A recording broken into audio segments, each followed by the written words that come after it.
I'm gonna go over my understanding of private equity and how I see it actually like with multiples in my business and kind of what excites me. This is not like if you want to learn about private equity, I'm not the guy. I don't have a PE company, so like check out somebody that actually has one of those. But this is just how I see it and what makes me excited for our company. So, with that said, what I'm absolutely stoked about, and we're not even on this chart yet, like in EBITDA. We don't make this much, but I'm already getting excited because we're going to. It's just a matter of time. I could go through our growth plans in another video, but with that said, basically, I had a conversation yesterday. That's kind of what drove me to make this video with a guy who was calling to try to buy the company, and he's an acquisitions manager for a PE firm, and they call a lot, but he was a really nice guy and he got through. So whatever, I talked to him, and we were just talking about different valuation numbers at different revenue, and obviously these numbers are all super optimistic, and reason being is that like they want you to sell the company. So like realistically, at $500,000 in EBITDA, you're gonna get 6 to 8x on the high end, and then they're gonna do deductions, take stuff off. You're also probably not gonna see all of that because they're gonna have like earnouts that you have to complete, and if you miss some of those, so like these are the higher numbers here. But I just wanted to do this for sake of example because the concepts I believe are still correct from my understanding of PE. So with that said, at $500,000 in EBITDA, you're going to get a 6 to 8x multiple, so 3 to 4 million. As you continue to do more in EBITDA, your multiples increase. And so what that means is like, you know, in private equity terms, if you plug a $500,000 business, if they buy this at 6 to 8x and plug this into a $20 million company that's at 20x, they actually more than double their money instantly just by plugging it in. Obviously, that has to mature. They have to plug it in. There is some work that's required there, but that's one of the ways that they make a ton of money.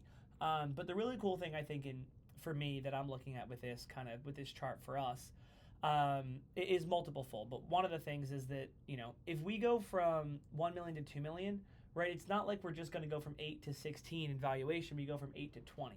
So the business becomes even more valuable, right? If we do a really good job, 8 to 24, right? So we're getting way higher multiples the more we grow the more we grow the company. And so what makes me excited is like looking at it on here is pretty easy to like see and be like, okay, that makes sense. But like ultimately it's just a game, and like I don't care how long it takes. Like, and I do, but what I'm trying to say with that is I'm in this for the next 10 years. And like, is it reasonable that in the next 10 years we could do something like 10 million at EBITDA? It's like, all right, well, that's probably call it 30 to 50 million in revenue, depending on how well we do. I personally myself can sell about $1 million here in revenue. So that's 10 million. And like, shit, I mean, if I got some sales guys, we could probably make that go a lot faster. If we did some Facebook ads, we could make that go a lot faster. If we do a good job, get referrals, that'll go a lot faster. And so, I'm super optimistic for us, and that's why this makes me really excited.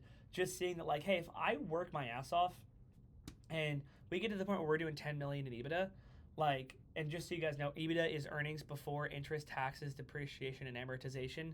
Warren Buffett and Charlie Munger call it bullshit earnings. Private equity companies really care. Don't have time to talk about that today. Feel free to chat GPT or Claude it. You'll see what's in there. But if I build a company to 10 million and it's worth 15 to 20x, that's $150 million. So that means if like I'm partnered with people in the company and our team has a third of it, that means I still have a check for $100 million. My team gets paid out to a bunch of different people $50 million, so they all become really rich. I become really stinking rich, and bigger than that though, I can help so many people. Or talk about it from loans on the business standpoint, right? Because you don't want to sell it because it's a taxable event, and like I like this business. I'm not actually planning on selling it really, but it's like the sale price calculates how much the shares are worth. So you get the business valued by a third party, and then you can get a loan on the company that for a percentage of the valuation. So you're actually taking chips off the table, taking money out of the company without actually selling the company, creating a taxable event, which is pretty sick too. So and the team could do the same thing with their shares, right? Or they could cash them out, and we could use the earnings to pay them out for their shares over time.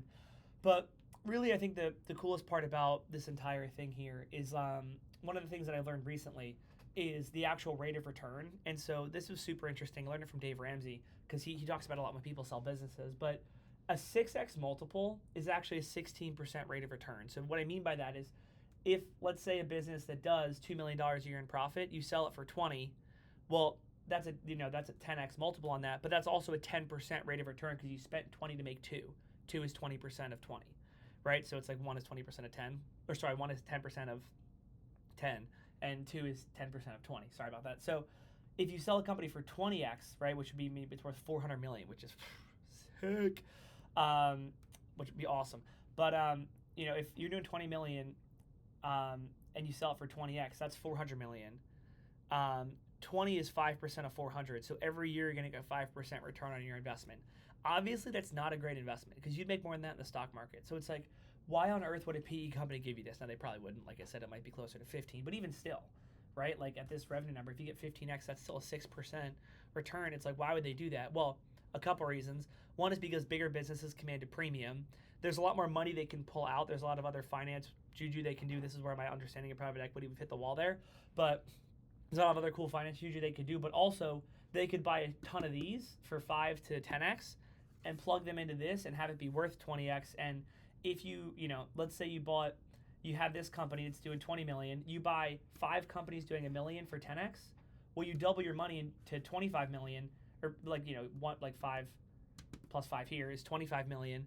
So let's say you spent 50 million to acquire these companies, but this is now worth 100. So you've doubled your money in those businesses' cases. And so I think that's where the private equity world gets really interesting. I actually don't, at the moment, like I said, we're even smaller than this in EBITDA, so it doesn't matter yet. But it's we'll probably be above that by end of this year, or at least be at the ability to, like, 2027. We'll probably be somewhere in this range, ideally, if we do a really good job this year, which we will. So when we do a really good job, we're going to be above that. And then it's just going to continue to get bigger and bigger and bigger. And like I said, I actually don't plan on selling it. I don't really enjoy PE companies. I don't like what they're doing in a lot of ways, but I think what they do is incredible, and I would love to be on the PE side of it.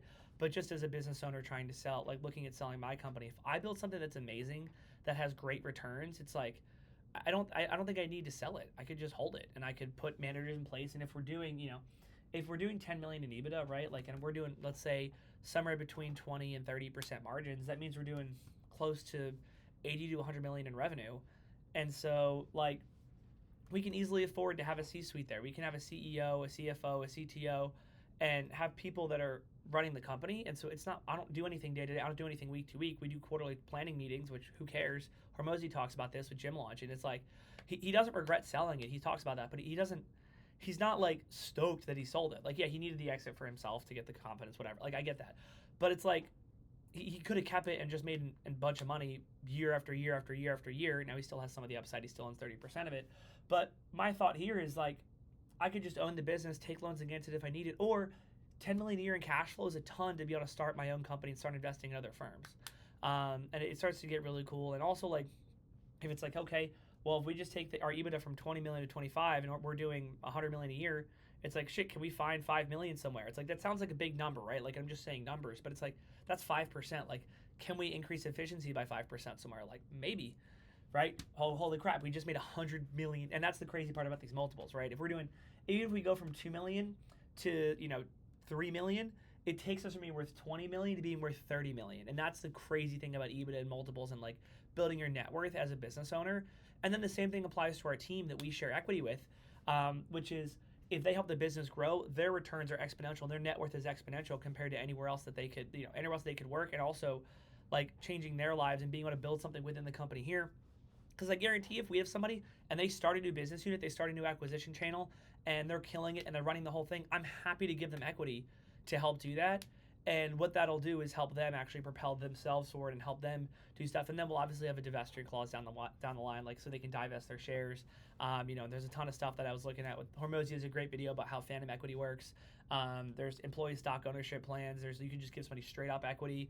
And there's, like, a ton of different ways that you can structure it, so that way you're protected as a business owner, they're protected as an employee from risk, but also you can incentivize your team with equity. So that's just some thoughts I had recently. I was really excited after that conversation I had, like I said. So I just wanted to share my thoughts of how my current understanding of private equity works. I'm sure this is going to change over the next couple of years as I continue to meet more awesome people, learn more about it, and see how the space works. But yeah, with that said, that's not our plan as of right now. I don't want to sell to a nameless, faceless corporation that's just going to extract all the money from our customers it can and make our people work as hard as they can without giving them a piece of the upside necessarily. So. But yeah, with that said, thank you guys for tuning in. Feel free to let me know if you have anything, any ideas or videos you want me to make in the future. See ya.